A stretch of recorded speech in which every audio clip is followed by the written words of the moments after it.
Buenos días, maestras, maestros. Gracias por acompañarnos en el segundo día de actividades del cuarto encuentro de literatura, lectura, escritura y oralidad. Muchas gracias por su asistencia y compañía. Es momento de dar inicio con la siguiente ponencia: claves para entender la literatura desde la intergénesis.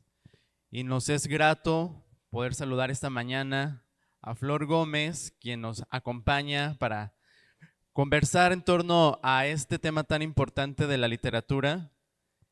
Y me complace en presentarles a Flor. Ella es licenciada en Letras por la Universidad de Guadalajara, es maestra en Lingüística Aplicada también por la Universidad de Guadalajara y doctora en Pedagogía Crítica por el Instituto Maclaren.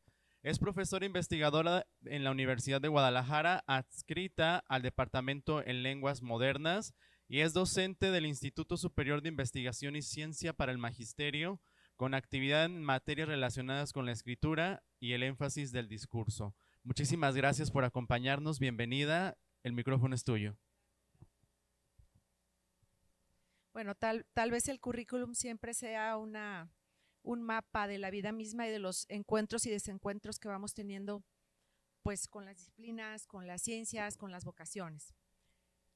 Yo quería ser escritora y publiqué por ahí algunos poemas bastante mediocres y hice algunos cuentos también que solamente yo leo.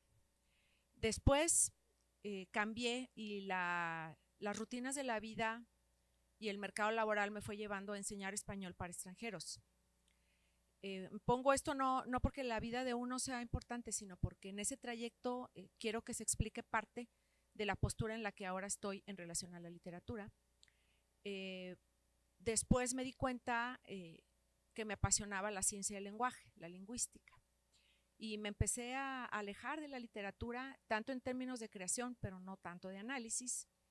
Y posteriormente pues ya me dediqué a la alfabetización académica. Una de las principales premisas que me movieron hacia este deslizamiento profesional fue el descubrir que en un país, o cuando menos en un estado como es el Estado de México, con más de 400,000 analfabetas absolutos, era muy complicado hacer literatura, hacerla llegar a todos. Entonces, un poco parte de ahí esta presentación que quiero compartir con ustedes. Bienvenidos y bienvenidas. Bueno, voy a partir de un par de supuestos, ¿no? El primero es que prevalece una tradición que ha dotado de prestigio intelectual al acto de leer en general. Pero cuando se trata de producciones literarias, este hecho sucede con ciertas particularidades que interesan a esta discusión. Para lo cual voy a plantear una pregunta inicial. ¿Cuáles son los alcances semánticos del término literatura? Es decir, ¿qué entendemos por literatura? ¿Cuál es esa imagen mental, como diría Ferdinand Saussure, que se construye en nuestra mente cuando vamos al encuentro de esta palabra? Y yo les comparto que es un espectro amplio, ¿no?, que va de la literatura clásica, o sea, aquella de origen anclada en la estética grecolatina, la universal, que es vista desde la lógica de los estados nacionales, ¿no?, literatura mexicana, literatura italiana, literatura alemana, pero para un amplio sector de lectores también literatura es cualquier libro, ¿no?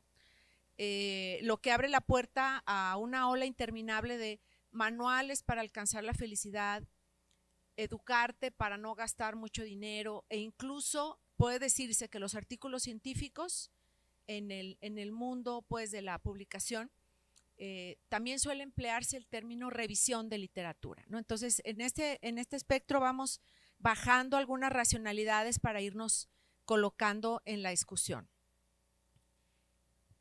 En una sociedad en la que sobreviven excluidos de la cultura alfabética, cito, de acuerdo con el Censo de Población y Vivienda 2020, 4 de cada 100 ciudadanos y 6 de cada ciudadanos varones y 6 de cada 100 mujeres de 15 años no saben leer y escribir. Se explica que incluso saber leer, bueno, fin de cita, se explica que incluso saber leer sea divisa simbólica diferenciadora, si a eso se agrega diferenciadora de los individuos, ¿no? O sea, el primer grupo sería los que sí saben leer y los que no. Y de los que sí saben leer, vamos a tener ahí un subgrupo de estos consumidores de lectura o personas activas en la experiencia de la lectura, pero que son vistas a su vez como sujetos desde una divisa simbólica diferenciadora, ¿no?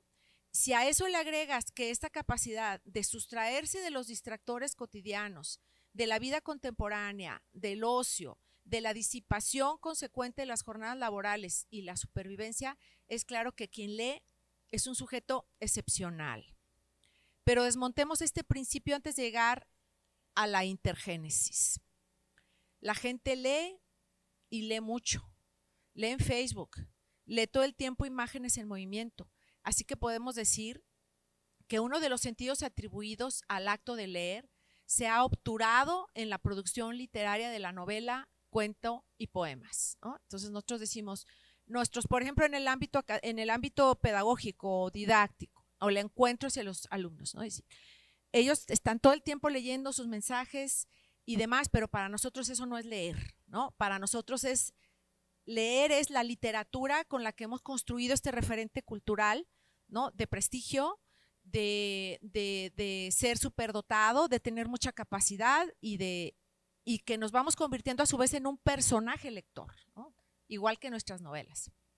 Si quien lee asume su estatus de quien cuenta con las capacidades económicas para comprar libros, contar con el tiempo de sobra para ejercer la actividad de lectura que implica silencio, un espacio sin interrupciones, pero sobre todo un capital cultural que facilite el gusto y gozo por esa acción, lo que a su vez implica años de ser lector, pues ¿qué será el ser escritor?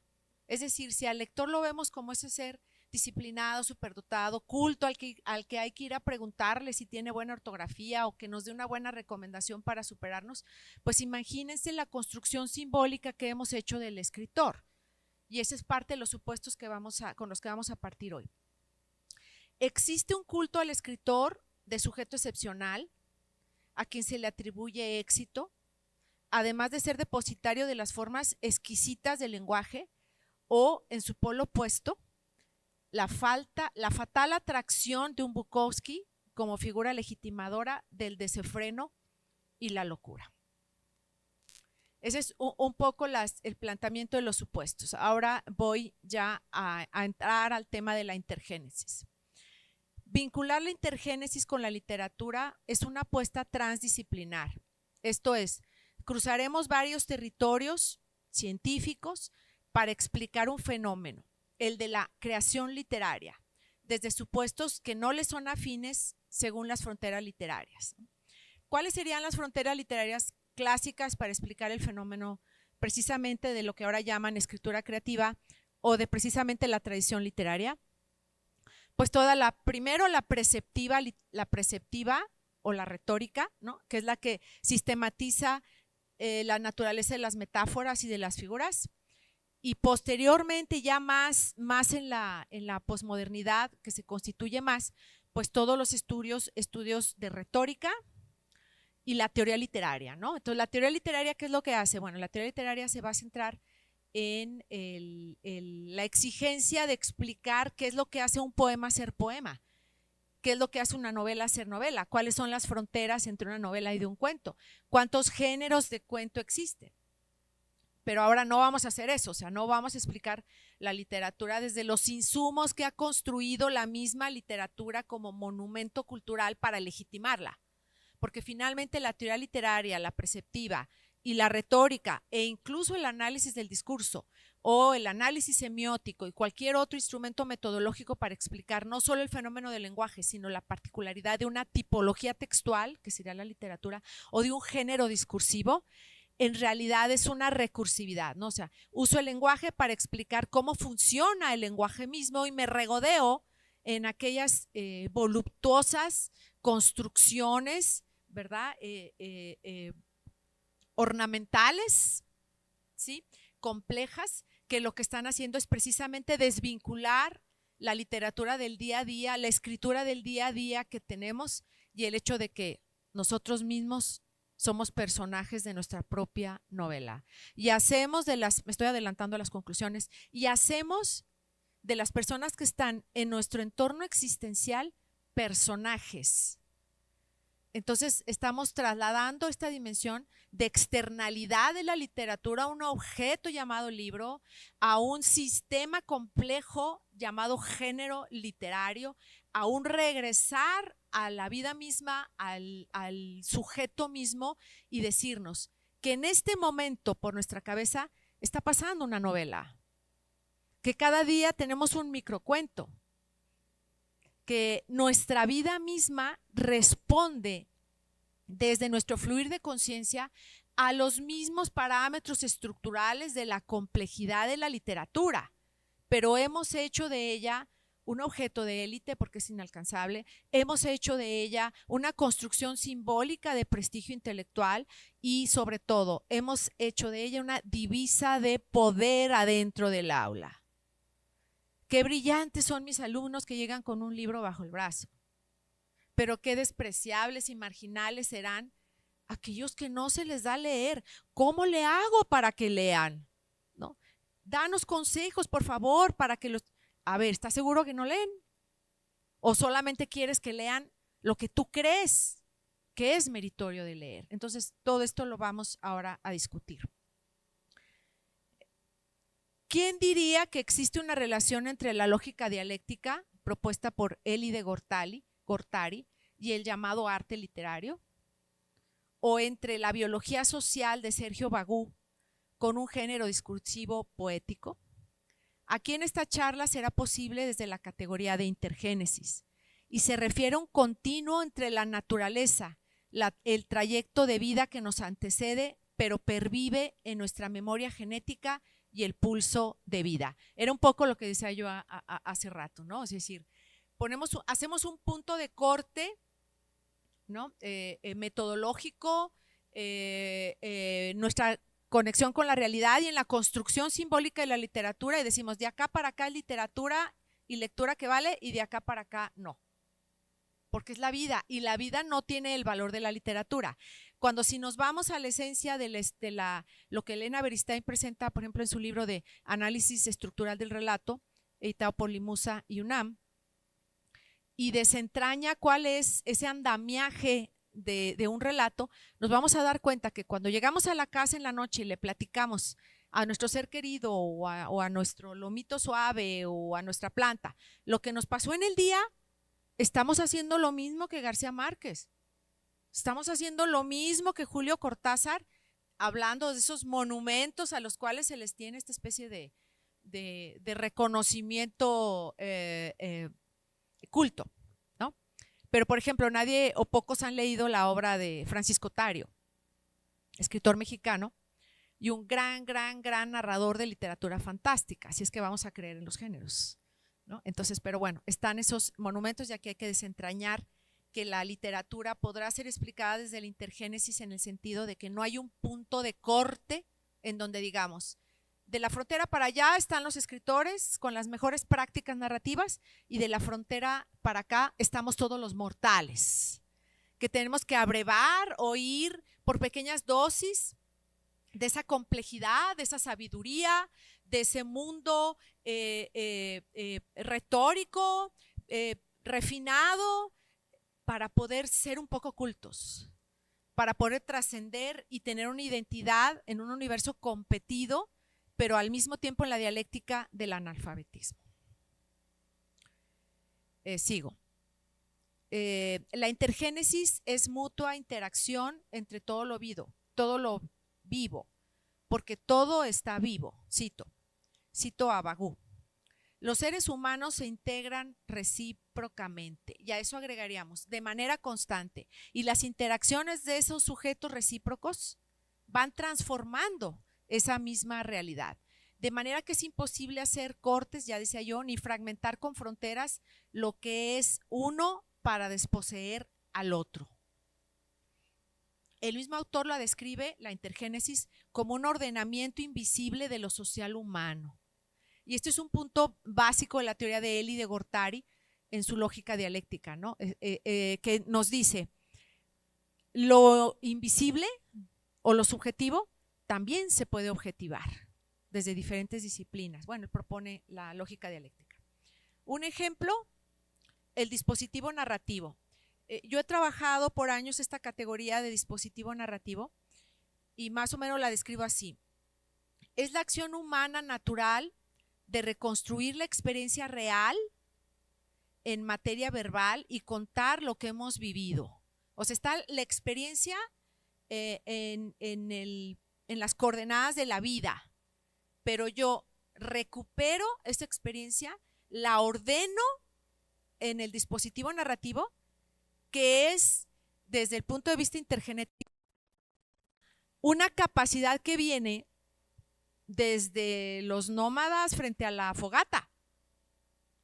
O sea, esas narraciones que se hacían sobre ficticias y reales, es el Calmecat, porque en la escuela eran relatos, es las grandes narraciones verbales en la literatura hindú, en donde se recitaban 5 millones de versos para educar a las nuevas generaciones, es la oralidad.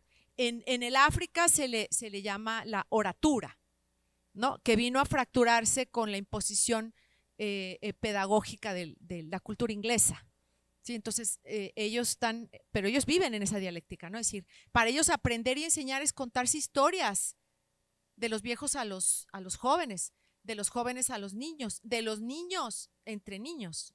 Entonces, ahí estaríamos en un plano intergenético visto desde el dispositivo narrativo como una cualidad humana ancestral, pero que le hemos hecho una construcción simbólica y cultural de prestigio y de élite hacia la literatura.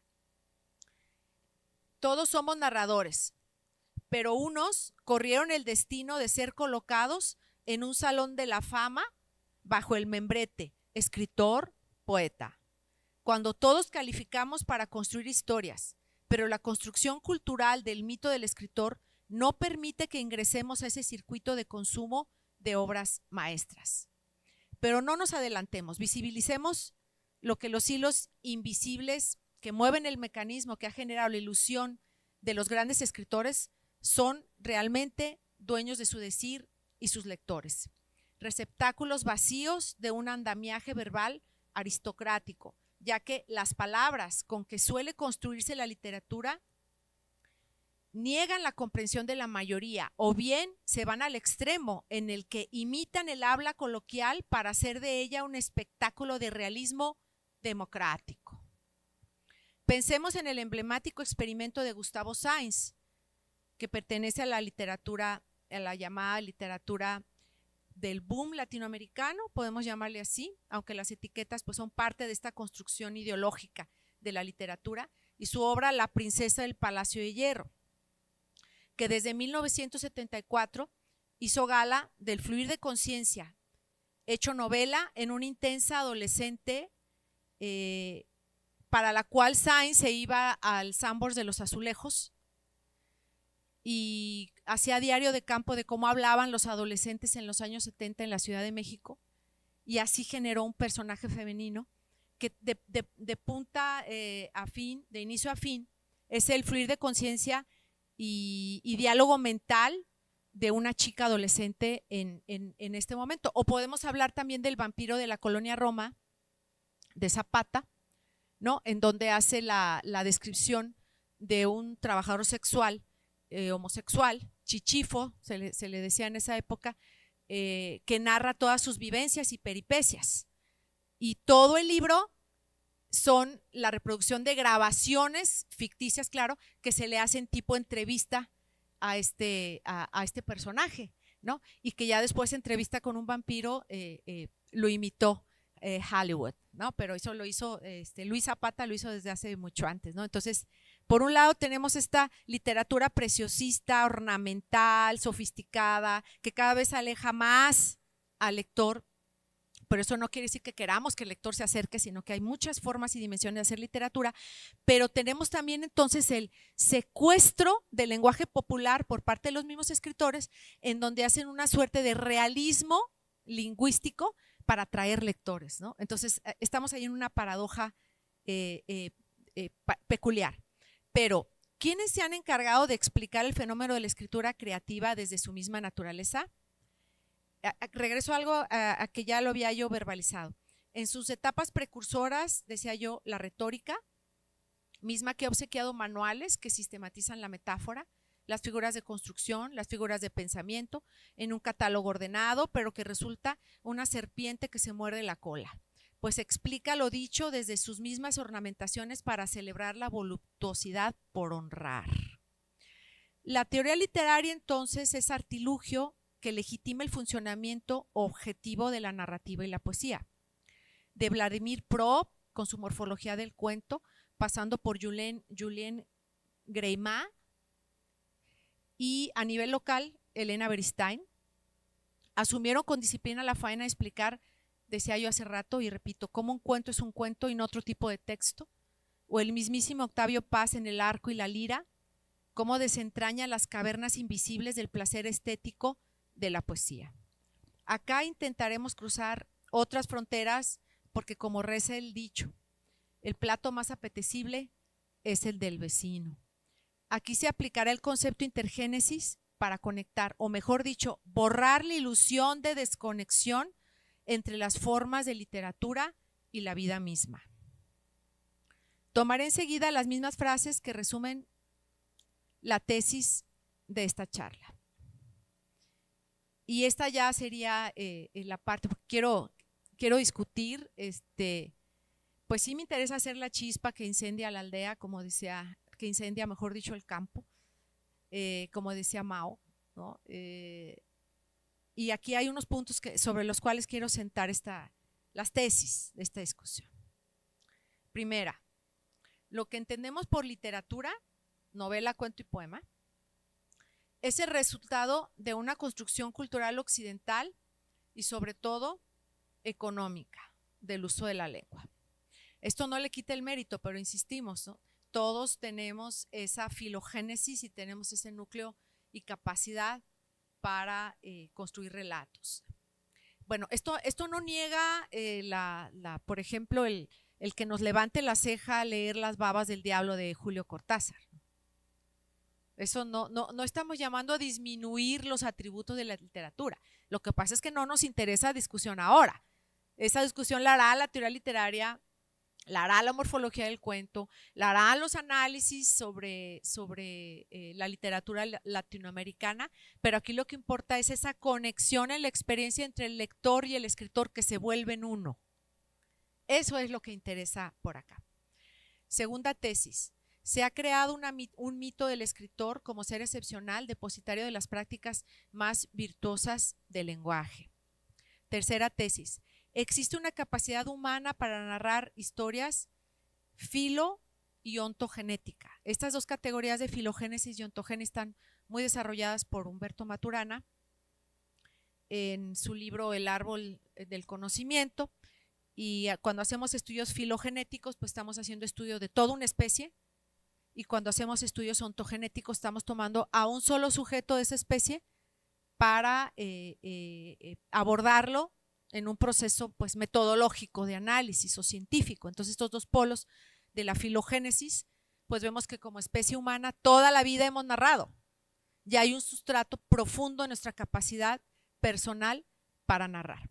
Y en lo ontogenético pues es cuando estudiamos pues a un solo escritor o estudiamos las cualidades de un solo lector. Cuarta tesis. La consolidación del libro como una moneda de intercambio simbólico del ser culto engrasa la industria de la lectura y divide a los sujetos entre los que no leen y los que sí leen. En una nación con casi 5 millones de personas que viven en condiciones de analfabetismo, ¿es posible decir que ellos, los excluidos, no son usuarios de la literatura? ¿Qué relación existe entre la tecnología de la palabra y la construcción cultural de la literatura como producto de primera? Bueno, no he desarrollado mucho lo de la tecnología de la palabra, para lo cual sugiero los estudios de Ong, así ONG. Ong ha dado seguimiento a este proceso histórico de cuando empezamos a escribir. y él desentraña realidades muy, muy perturbadoras sobre este hecho. Y dice, al igual que las tesis de la oratura en los africanos y la tesis de la galaxia de Gutenberg de Marshall McLuhan, que la escritura ha matado el espíritu auténtico de la oralidad de nuestra civilización. O sea, yo sé que a lo mejor es poco polémico decirlo, ¿no? Pero se van a ese polo, ¿no? O sea, decir que la escritura, y Marshall McLuhan en la publicación, o sea, Marshall McLuhan tenía una discusión fuerte con el tema de los libros, de qué implicaba hacer libros y reducir el conocimiento a la circulación de un objeto leído con ciertas condiciones, pues, o circuitos a los que puede llegar. Y decían que estos dos mecanismos, tanto como Marshall McLuhan en dos polos diferentes, y toda la teoría de la oratura en África, que podíamos también acá, y bueno, ya metiendo un poco de polémica, la malentendida frase de Marx Arriaga, ¿no? Que decía que leer era capitalista, ¿no? Que después salió un poco a aclarar, ¿no?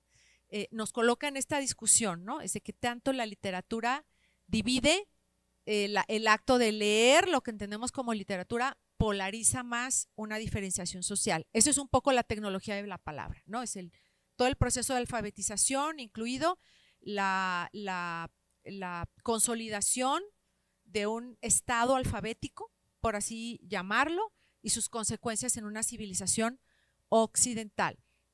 Cuando nosotros constantemente somos orales, ¿no? Es decir, somos más orales que escriturales, aunque leamos mucho.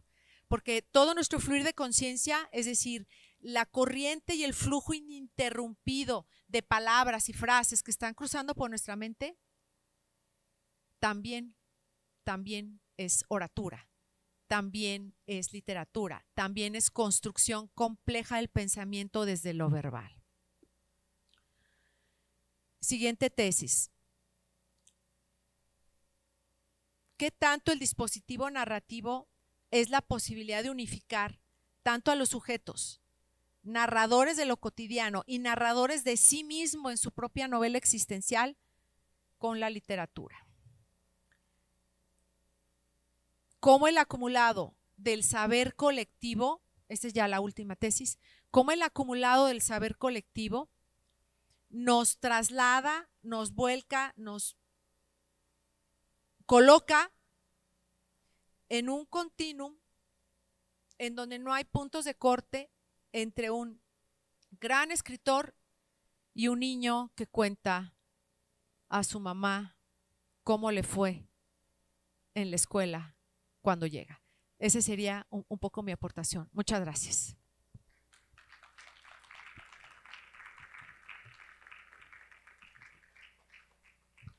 Bueno, probablemente ya para otros momentos en que seguiré avanzando en esta inquietud, pues me gustaría un poco dialogar sobre cómo tenemos construido ese referente del escritor, ¿no? Cómo hemos hecho de él un mito de asociación de un poco estos elementos que hemos discutido acá, y pues me gustaría que se abriera el diálogo. Es ese. Muchas gracias.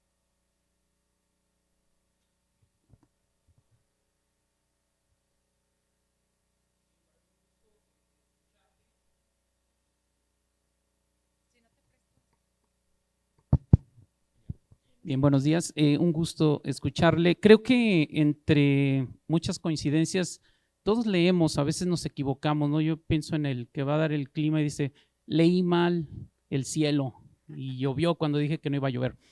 Y con nuestros alumnos, hablando en el plano didáctico en alguna clase que tuve el gusto de tomar con la doctora, hablábamos de la preceptiva literaria en el momento en que tú le dices a un niño, el soneto es 14 versos en decasílabos que tienen que combinar, y que dice, pues eso qué es álgebra o qué onda, ¿no? Y que nos hablabas en esa ocasión de que sí es importante llevar un recurso preceptivo en la literatura, y que al final a lo mejor es lo que hemos perdido, que no le hemos recordado a los niños que hay sonetos, que hay cuartetos, que hay rimas, y que cuando cantan Mexicanos al grito de guerra ni saben que hay una línea poética, o Y mi pregunta va orientada a eso, ¿qué tanto el valor en la nueva escuela mexicana de regresar a esa preceptiva literaria en donde formamos intelectuales de primaria y secundaria? Porque al final los vemos como ignorantes. Y tú nos decías una vez, ignorantes del mundo y de sí mismos, pero que empiezan a aprender y que nos rebasan, ¿no? Muy rápido. ¿Qué hacer ante la preceptiva literaria que tanto se ha discutido, incluso el uso de la gramática, el dejarles una mente como esquematizada? Claro, muchas gracias. Bueno, probablemente se corre el riesgo como lo vivieron muchísimas generaciones, que por ponerle, por ejemplo, lectura de literatura española del Siglo de Oro, ¿no? Terminaron aburriéndose y odiando la literatura, ¿no? Entonces, ese ritmo que está en un verso con su sinalefa, con su metro, con toda esta estructura, en realidad es el mismo ritmo, por ejemplo, de la música, ¿no? O a lo mejor está en una canción de Cricri, que ya ni lo oyen, ¿verdad? Los niños, ¿verdad? Ya oyen otras cosas, ¿verdad? Sí, ojalá que no. Pero también está en el ritmo de un tambor. Y si lo vemos filogenéticamente, está en el ritmo del pulso sanguíneo. Es lo que Maturana le llama el acoplamiento estructural.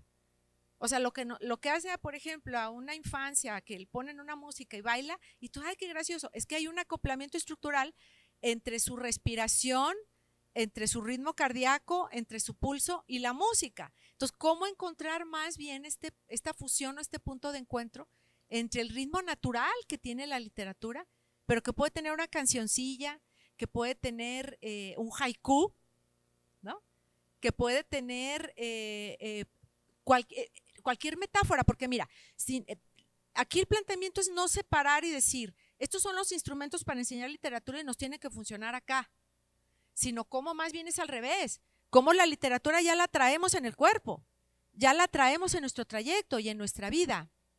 Ese es a mí lo que me parece importante destacar, y para lo cual sugeriría la lectura de Lakoff y Johnson, una obra denominada Metáforas de la vida cotidiana. En esta obra, Metáforas de la vida cotidiana, Lakoff y Johnson hacen un análisis profundo en donde dicen, no, es que la poesía o la metáfora no es del dominio exclusivo del escritor. Yo cuando digo, me va a reventar la cabeza, estoy usando una hipérbole, ¿no? Cuando digo, me dejaste plantada, miren nomás qué hermosura, porque todos quisiéramos sentir qué es ser un árbol, ¿no? Pero no nos ponemos a pensar que cuando decimos, me dejaste plantada, pues estoy siendo yo un árbol, ¿no? Entonces, Lakoff y Johnson democratizan la metáfora y la descolocan. Yo sigo un poco de hecho lo mío tiene un poco que ver con lo que ellos proponen, aunque no lo cité directamente, tenían que salir, precisamente para desmitificar un conjunto de estructuras que se dan en la literatura clásica o en la literatura como la entendemos, pero que en realidad nosotros somos constructores permanentes de esas figuras.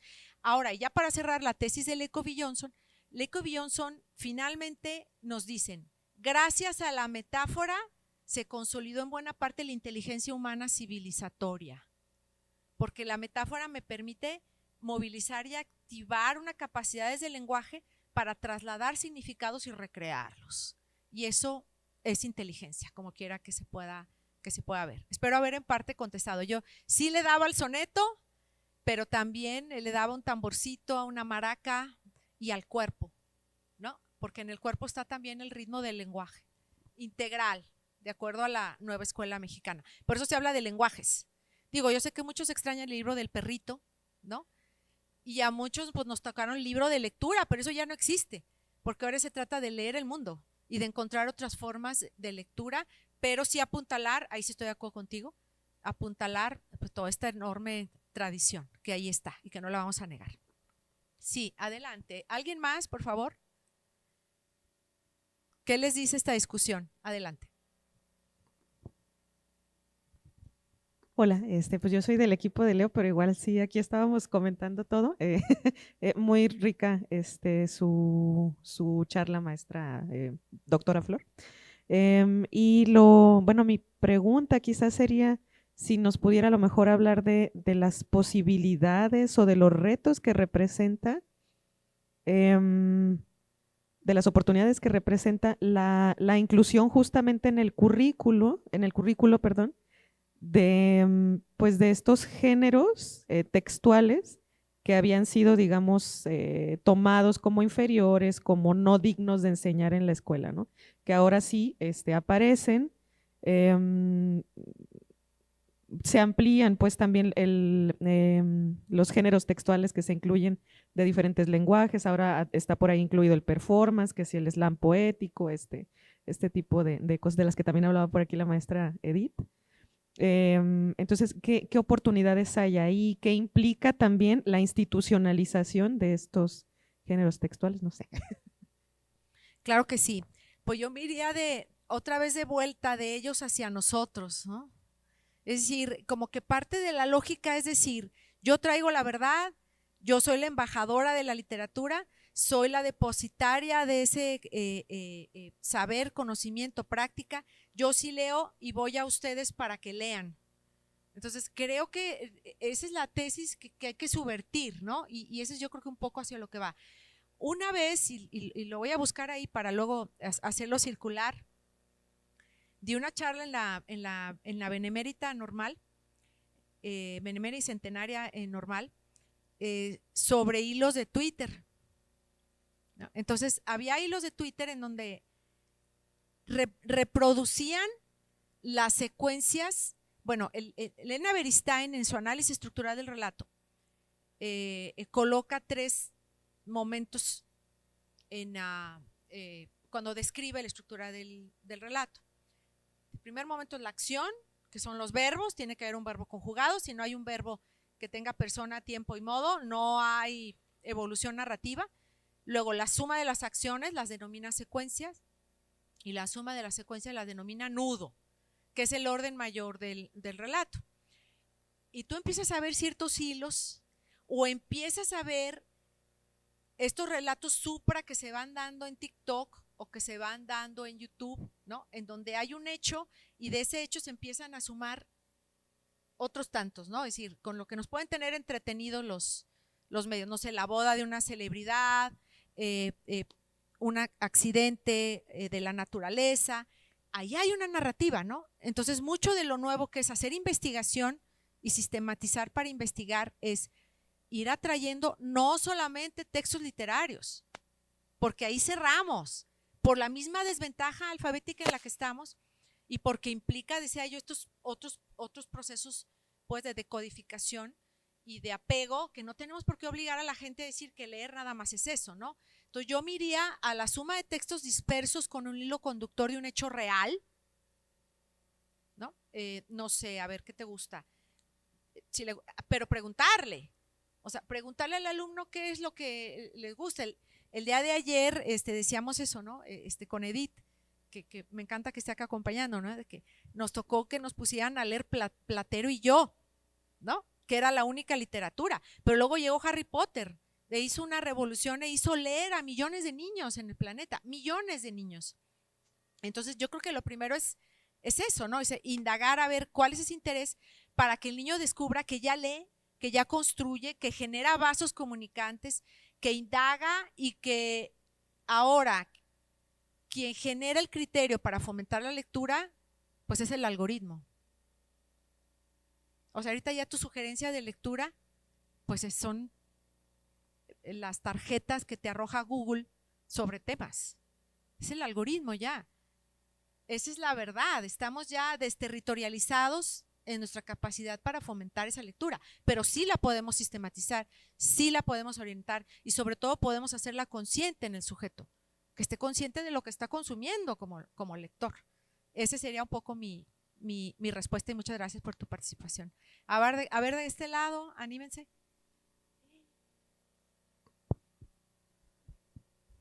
Gracias por cederme la palabra. Mi nombre es Elisa y soy maestra de secundaria.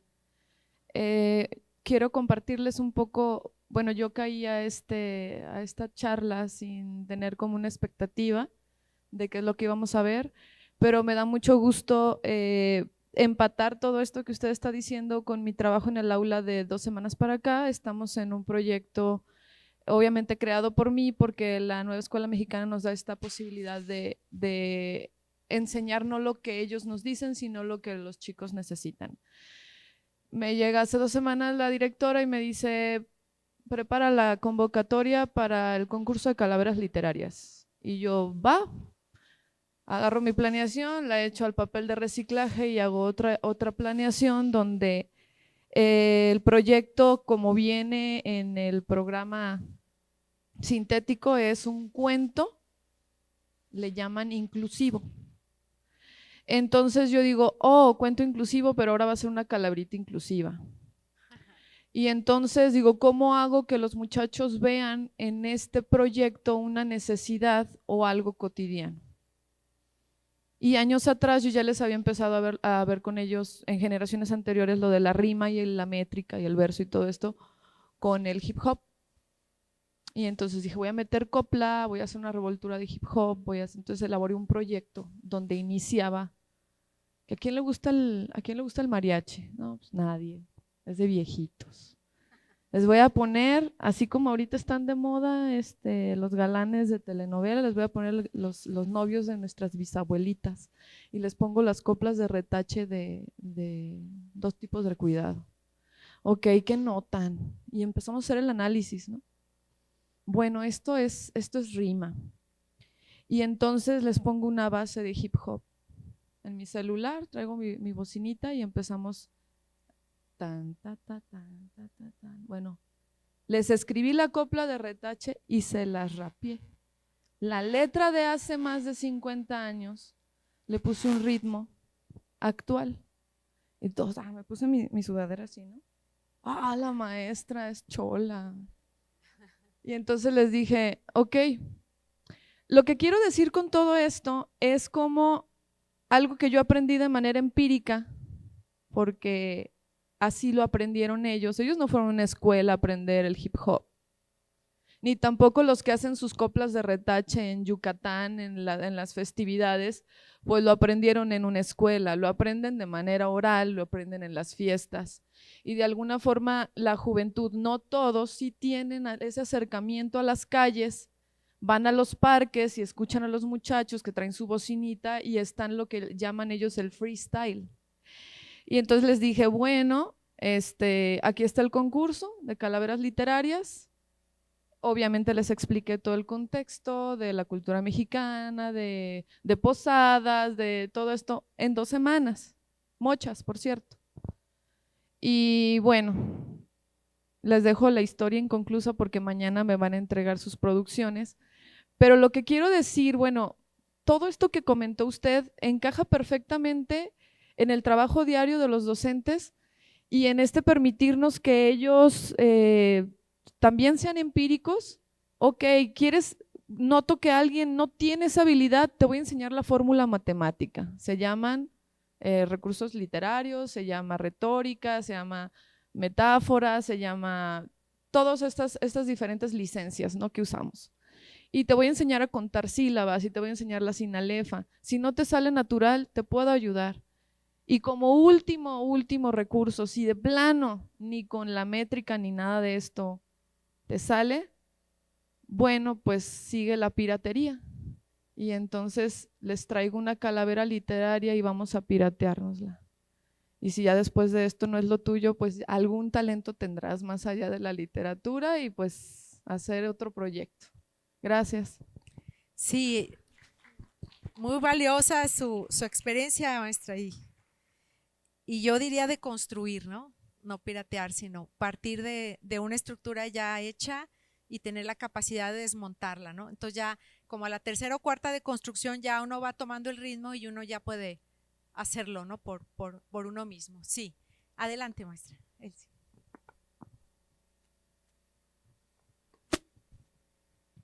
Pues yo quiero felicitarte.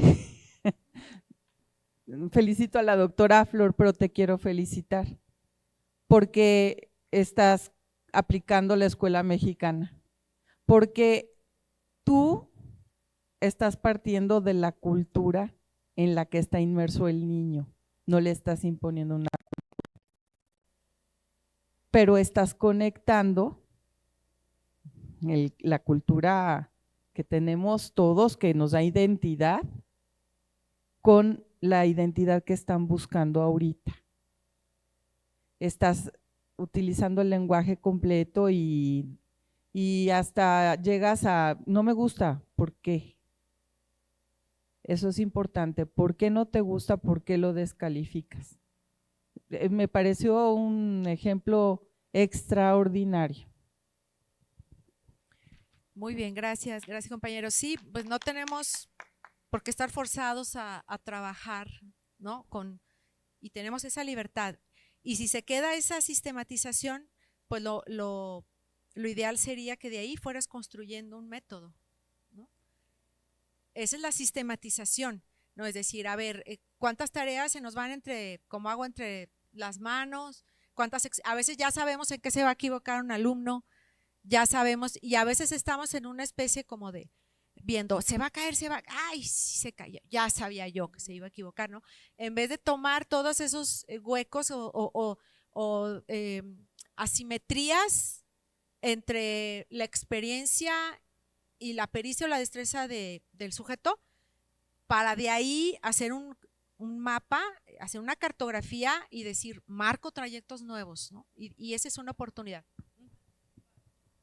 Anticiparte con la objetividad de la sistematización, ¿no? Y hacer un núcleo duro de lo que son verdaderamente conductas desde el análisis de error, que yo he trabajado también mucho, a aspectos periféricos. O sea, si ocurren marginalmente o eventualmente en ciertos alumnos, no hay ahí tanta sistematización, es decir, es como si fueran satélites, ¿no? Que tienen una rotación más grande, y hay otros núcleos que están ocurriendo todo el tiempo y no los sistematizamos, es decir, no construimos una pedagogía desde una didáctica a partir de las experiencias reales de los alumnos. Entonces, de eso va un poco el análisis de error desde hace muchísimos años y pues está anclado pues en el paradigma de la nueva escuela mexicana. Muchas gracias. Nos quedan 2 minutos. Si alguien tiene, compañero.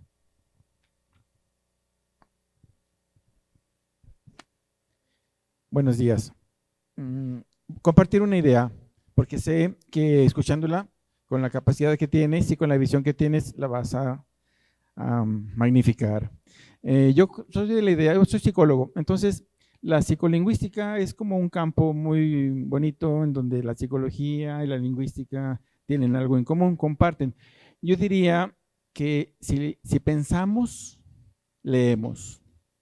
Cuando tenemos un pensamiento, y en este momento yo expreso mis ideas y cada quien que tiene el micrófono expresa sus ideas, estamos leyendo nuestros pensamientos, que los escribimos pues en nuestro pensamiento, leemos nuestro pensamiento. Entonces la pregunta es, ¿pensamos? Porque leemos porque pensamos. En el fondo todos tenemos la capacidad de pensar. Todos escribimos en nuestra mente y leemos a escasos milisegundos de haberlo escrito, lo estamos comentando. Entonces esta idea del pensamiento y la expresión, creo que sin duda la puedes explotar muchísimo con todo el conocimiento que tú tienes. El día de ayer una persona nos comentaba, ¿cuántas letras tiene nuestro alfabeto? Sí, agréguenle algunos signos ortográficos, comas, acentos, etc. ¿Cómo el ser humano tiene la capacidad para organizar esos signos alfabéticos y elaborar todo esto? Desde el letrero que tenemos a la vista enfrente, que dice Recrea Academy, los días, todo eso, y lo que escuchamos. Entonces es un mundo maravilloso, un potencial. La ontogénesis y la filogénesis que hacías referencia, creo que la estamos viviendo todos los días, en todos los momentos. Yo lo asocio con el pensamiento. Gracias. Sí, muchas gracias. Nada más matizaría el hecho de que lo que fluye por nuestra cabeza no son letras, sino sonidos. O sea, la unidad de pensamiento básico es fonema. Si no, estos 400,000 personas en condición de analfabetismo que viven en el Estado de México, no habría nada en su cabeza, ¿no? Entonces nada más, y ciertamente hay muchas formas de explicar desde la psicolingüística también cómo se construye el significado desde esa inteligencia tanto emocional, conductual, pues como lingüística.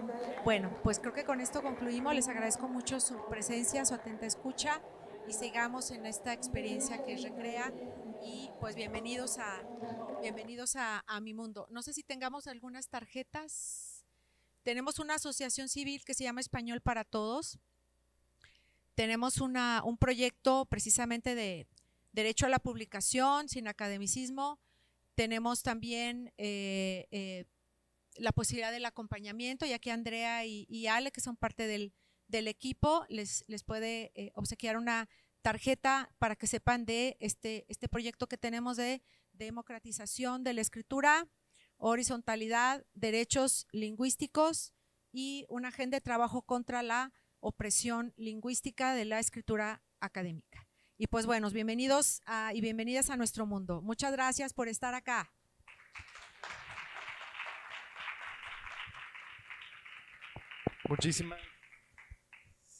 Muchas gracias, maestra doctora Flor.